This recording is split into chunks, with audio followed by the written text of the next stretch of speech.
बोलो तुंगनाथ भगवान की जय, जय। भूतनाथ भगवान की जय, चंद्रशिला क्षेत्र की जय। ये चंद्रशिला क्षेत्र पूरे भारतवर्ष में सबसे ऊंचाई की चोटी है।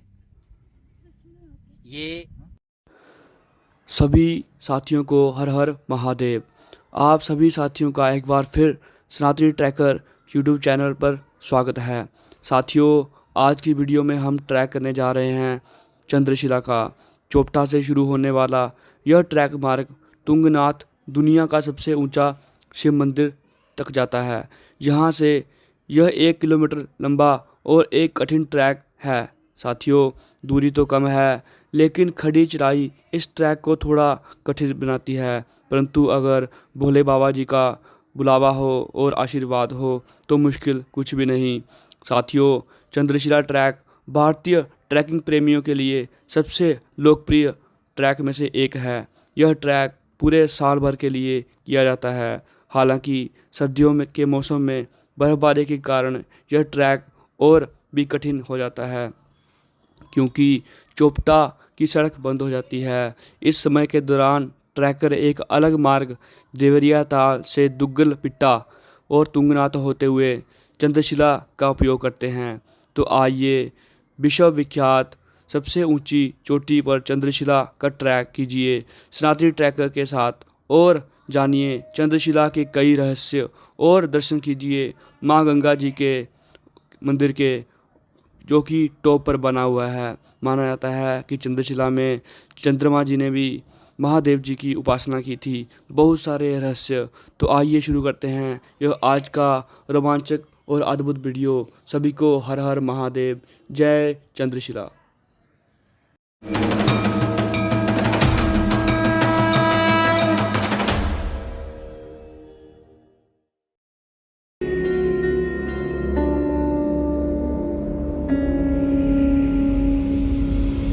ॐ नमः शिवाय। ॐ नमः शिवाय।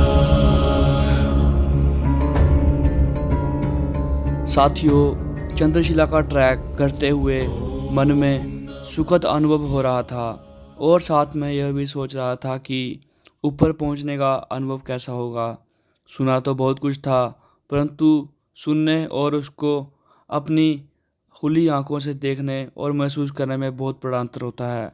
महादेव जी का नाम लेते हुए और प्रकृति का सुंदर आनंद लेते हुए मैं निरंतर ऊपर की ओर आसानी से चढ़ पा रहा था। साथियों, चंद्रशिला की चोटी से आप केदारनाथ, बद्रीनाथ, यमुनोत्री माता, गंगोत्री माता, रुद्रनाथ, नंदा देवी, हाथी घोड़ा पर्वत, त्रिशूल पर्वत, बंदर पूंछ, हिमालय के 3 भागों के दर्शन कर सकते हैं। साथियों, चंद्रशिला में ट्रैकर उगते हुए सूर्य को देखने के लिए भी आते हैं, जिसके लिए आपको सुबह जल्दी आना पड़ेगा और ऊपर ठहरने की कोई भी व्यवस्था नहीं है।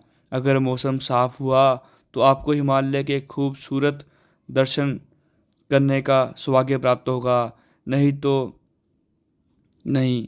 परंतु अपना भाग्य अच्छा था, मौसम एकदम से साफ सुथरा था, जिससे पूरे हिमालय के अद्भुत दर्शनों का आनंद ले पा रहे थे।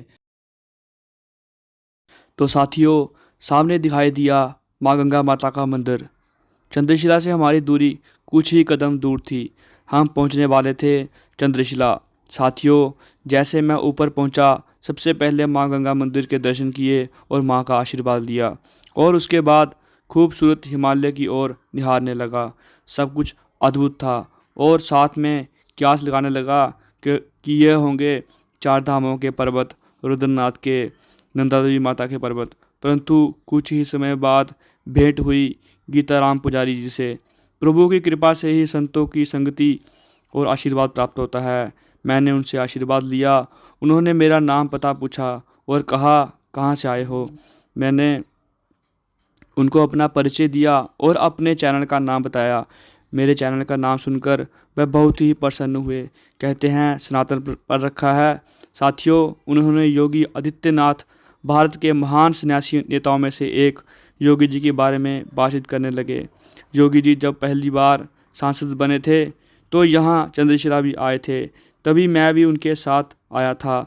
उसी समय इस जगह चंद्रशिला पर उन्होंने एक पहाड़ की शिला पर पंचमुखी महादेव शिवलिंग की प्राण प्रतिष्ठा की थी। उन्होंने कहा, मैं आपको चंद्रशिला के बारे में विस्तार से बताता हूँ। तभी उन्होंने पूरी जानकारी दी। आइए सुनते हैं उनकी महत्वपूर्ण और सत्य सनातन की धरोहरें।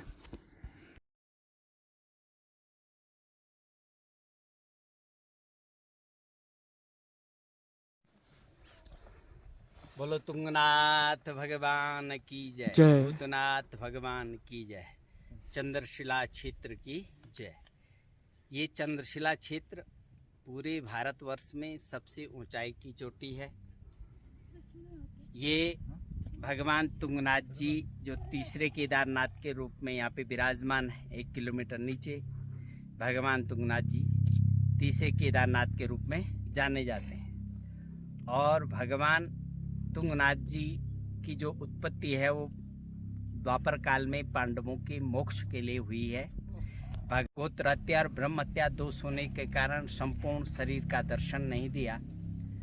कहते भगवान शिव जब केदारनाथ में पहुंचे तो पांडव लोग उनके दर्शन के लिए केदारनाथ में पहुंचे, और भगवान ने जैसे ही मायावी भैंस का रूप धारण किया तो वहीं पर उनको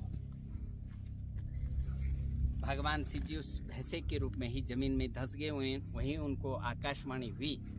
पांडवों ने वहाँ पे उनको स्पर्श कर लिया था। वहीं उनको आकाशवाणी हुई कि आप लोगों ने मेरा स्पर्श कर लिया, आपको मोक्ष हो जाएगा।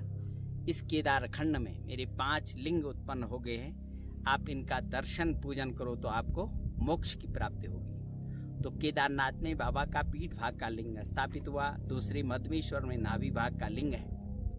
इन दोनों मंदिरों की पूजा ऊखी मठ में हुआ करती है, वहाँ गद्दी स्थान है। तुंगनाथ जी तीसरे केदारनाथ के रूप में यहाँ पर भगवान का हृदय और भुजा के रूप में दर्शन पांडवों ने किया। यहाँ की जो गद्दी है मक्कू मठ में है। ये चंद्रशिला क्षेत्र इसलिए प्रसिद्ध है। किंवदंती है, कोई लोग कहते हैं कि रामचंद्र जी ने रावण को मारने के बाद ब्रह्मत्या दोष निवारण के लिए यहाँ तपस्या की थी। किंवदंती है कि कोई लोग कहते हैं चंद्रमा ने अपने दोष निवारण के लिए यहाँ पे तपस्या की। लेकिन पुराणों में जो वर्णन आता है वो ये है कि चंद्रकेतु नाम का कोई राजा था, उसको जंगल में शेर ने मार लिया। उसका कोई क्रियाकर्म नहीं हुआ। उसके अस्थि को मांस के लोभ में कौवा यहाँ पे ले आया। मांस खाने के बाद हड्डी इस क्षेत्र में गिरी और उसको बैकुंठ लोक की प्राप्ति हुई बिना क्रियाकर्म के ही। अभी भी इस तुंगनाथ क्षेत्र के जितने जहाँ तक भगवान का क्षेत्र पड़ता है, इस क्षेत्र के लोग सब दाह के बाद कपाल क्रिया करने के बाद एक अस्थि को यहाँ विसर्जन करने के लिए लाते हैं और पिंड तर्पण आदि क्रियाएं करते हैं और पितरों को सद्गति की प्राप्ति होती है। ये चंद्रशिला क्षेत्र वो क्षेत्र है। और इस क्षेत्र चंद्रशिला चोटी से संपूर्ण 3 भाग में हिमालय दर्शन होते हैं। अभी इधर को ये बादल लगा हुआ है, ये नंदा देवी पीक दिख रहा है, थोड़ा नंदा देवी का हिमालय है। इधर हाथी घोड़ा, इधर त्रिशूल है, इधर पंचाचूली है। इधर को भगवान बद्रीनाथ नीलकंठ दर्शन होते हैं। उसके बाद चौखंबा है। उसके बाद उधर की ओर केदारनाथ, गंगोत्री, यमुनोत्री, खंडिंग ग्लेशियर, बंदरपूछ, ये हिमालय दर्शन यहाँ से होता है। ये आपको यहाँ के मातम्य के बारे में मैंने बताया। जो इन मंदिरों का निर्माण है वो आदिगुरु शंकराचार्य ने 8वीं सदी में फिर किया जीर्णोद्धार। आदिगुरु शंकराचार्य ने इन समस्त मंदिरों की खोज की और मंदिरों का निर्माण कराया और पूजाएं चलाई। और भारत की संस्कृति को बचाने के लिए उन्होंने भारत में 4 धाम बनाए हैं। सबसे पहले धाम है बद्री धाम, दूसरे हैं द्वारिका, तीसरे है जगन्नाथपुरी और चौथे हैं रामेश्वरम। यहाँ पर अभी इस क्षेत्र में एक हमने छोटा सा मंदिर गंगा माँ के नाम से स्थापित किया है 2003 में। वही नवरात्रे पे वो भक्तजन जिन्होंने इस मंदिर को बनाया है वो आज यहाँ पे पूजा करने आए हैं। उनके साथ मैं भी यहाँ का पुजारी वरिष्ठ हवन के लिए यहाँ पे आया हूँ। और मेरे साथ में 1997 में योगी आदित्यनाथ बाबा भी इस क्षेत्र में आए थे उस समय में उनकी कल्पना थी कि इस क्षेत्र में कुछ अच्छा किया जाए और कुछ यहाँ पे मैं अपना चिन्ह रखूं। तो योगी आदित्यनाथ बाबा पहले सांसद बने, उसके उपरांत उनके चेले 3 साल के बाद इस शिवलिंग को यहाँ पे लाए और उन्होंने यहाँ पे ये स्थापना की। भारत के उच्च शिखर में ये पंचमुखी शिवलिंग भारत के सर्व कल्याण के लिए, भारत के सनातन धर्म को आगे बढ़ाने के लिए, हमारे योगी जैसे आदित्यनाथ बाबा धर्म के सम्राट और मोदी जी के नेतृत्व में हमारी संस्कृति और सनातन धर्म को आगे बढ़ा रहे हैं। हमारी उनके लिए शुभकामनाएं और बाबा भविष्य में भारत के सनातन धर्म को पुनर्जीवित रखते हुए आगे सनातन धर्म की नींव को रखते हुए आगे बढ़ेंगे। हमारा ये उनके लिए भी शुभ संदेश और बाबा ये सब करेंगे, हमारा विश्वास। सनातन धर्म की जय। हर हर महादेव। बोलो सत्य सनातन धर्म की जय। हर हर महादेव शंभो।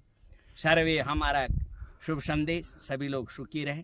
सर्वे भवन्तु सुखिनः, सर्वे सन्तु निरामया, सर्वे भद्राणि पश्यन्तु मा कश्चित् दुःखभाग् भवेत्। और मैं इस क्षेत्र में आने वाले यात्रियों के लिए थोड़ा विनती के साथ में कहना चाहता हूँ। इस क्षेत्र में आए, धार्मिक स्वरूप से आए, यहाँ पे पिकनिक मनाने ना आए, यहाँ पे कूड़ा न फैलाएं। यहाँ पे पानी की बोतलें, बिस्कुट खाते हैं, नमकीन खाते हैं, सब फैला के, गंद फैला के चले जाते हैं, प्लास्टिक फैला देते हैं। तो उन भक्तजनों से निवेदन है वो अपने साथ जो भी खाने की सामग्री लेके आते हैं उस कूड़े को यहाँ से लेके जाएं और यहाँ की स्वच्छता को बनाए रखें, इस तीर्थ की मर्यादा को बनाए रखें और यहाँ पे धर्म का आचरण करते हुए इस तीर्थ का अनुभव और आनंद ले। कल्याण। हर हर महादेव। तो जैसे कि साथियों, अभी गीताराम पुजारी जी ने बहुत ही अच्छा संदेश दिया सभी को। सनातनी ट्रैकर यूट्यूब चैनल के माध्यम से सभी को मेरा भी यही संदेश रहेगा, कृपया पिकनिक के मन से यहाँ पे ना आएँ, आध्यात्मिक और धार्मिक मान्यता से यहाँ आएँ। अगर बोतल पानी के ऊपर लेके आएँ तो उसको नीचे लेके ही जाएं। अगर रैपर की बिस्किट नमकीन आप खा रहे हैं तो उसका रैपर आप अपने बैग में डालें और उसको नीचे जाके कहीं डस्टबिन में डालें। और ये जो है देवभूमि है, उत्तराखंड, हिमाचल, हिमालय, इसका आप अगर ध्यान रखेंगे तो प्रकृति सबका ध्यान रखेगी। प्रकृति की रक्षा करें, प्रकृति को सुंदर तभी प्रकृति रहेगी अगर हम उसकी देखभाल करेंगे, प्रकृति का साथ देंगे। प्रकृति हमें अपनी गोद में तभी लेगी जब हम प्रकृति की देखभाल करेंगे, गंद ना फैलाएंगे। और अभी आपने गीताराम गुरु जी का आपने काफ़ी अच्छा यहाँ का इतिहास के बारे में सुना। हर हर महादेव, जय बोले, जय पंच केदार, जय तुंगनाथ महादेव, जय चंद्रशिला। और अभी बर्फ़बारी हल्की हल्की पड़ने लग पड़ी है और अभी यहाँ से हमें भी नीचे जाना होगा और आगे बढ़ते हैं। हर हर महादेव। तो साथियों, अगर आप भी चंद्रशिला आना चाहते हैं तो अपनी पिछली वीडियो जो कि तुंगनाथ महादेव जी तृतीय केदार में पूरी जानकारी दी हुई है कि आप यहाँ तक कैसे पहुँच सकते हैं, जिसका लिंक मैं डिस्क्रिप्शन बॉक्स में डाल दूँगा। आप पूरी जानकारी ले सकते हैं। यह था चंद्रशिला का ट्रैक। अगर यात्रा अच्छी लगी हो तो कृपया चैनल को लाइक करें, वीडियो को शेयर करें। अगर आप और भी यात्रा करना चाहते हैं सनातनी ट्रैकर यूट्यूब चैनल पर तो साथियों चैनल को सब्सक्राइब ज़रूर करें। और अगर आप भी सच्चे सनातनी हैं और चाहते हैं कि यह हमारा सत्य सनातन का संदेश जन जन तक पहुँचे तो कृपया अपने साथियों को शेयर ज़रूर करें। और हाँ, हर हर महादेव का कमेंट करना ना भूलें। हमने अपना काम कर दिया, आप भी अपना काम कर दें। और मिलते हैं बहुत जल्द अगली यात्रा पर। तब तक के लिए शुभम गुलेरिया को दीजिए इजाज़त। सभी को हर हर महादेव। जय बोले बाबा की जय। सत्य सनातन वैदिक धर्म भारत माता की जय। जय चंद्रशिला, जय हिमालय, जय चारधाम, जय नंदा देवी, जय पंचमुखी महादेव। हर हर महादेव। जय शिव शंभु, जय त्रिलोकीनाथ, जय त्रिकालदर्शी, जय केदारनाथ, जय रुद्रनाथ, जय तुंगनाथ, जय मध्यमेश्वर, जय कल्पेश्वर महादेव। हर हर महादेव।